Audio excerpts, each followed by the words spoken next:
السلام علیکم ورحمۃ اللہ وبرکاتہ۔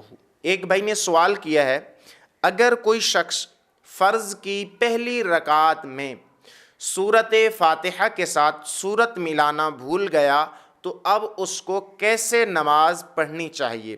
تو اس کے لیے عرض یہ ہے کہ اگر کوئی شخص سورۃ فاتحہ کے ساتھ سورت ملانا بھول گیا اور اس شخص کو رکوع میں یاد آیا تو شریعت نے، فقہائے کرام نے اجازت دی ہے کہ رکوع سے واپس پلٹے اور واپس آ کر سورۃ فاتحہ کے ساتھ کوئی نہ کوئی سورت ملائے، پھر رکوع میں جائے۔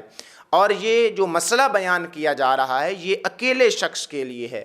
اسی طریقے سے اگر اس شخص کو 2 رکعت پڑھنے کے بعد، یعنی 3 رکعت مکمل ہونے کے بعد اس کو معلوم ہوا، یا سجدے کی حالت میں تھا اس وقت اس کو معلوم ہوا کہ میں نے سورۃ فاتحہ کے ساتھ سورت نہیں ملائی، تو اس شخص کے لیے لازم ہے کہ وہ سجدہ سہو کرے۔ اور سجدہ سہو اس طریقے سے ہوتا ہے کہ جب بندہ قعدہ اخیرہ میں بیٹھے، ایک طرف سلام پھیرے، عبدہ و رسول تک پڑھ کر ایک طرف سلام پھیرے اور 2 سجدے کرے، تو اس طریقے سے سجدہ سہو ادا ہو جاتا ہے۔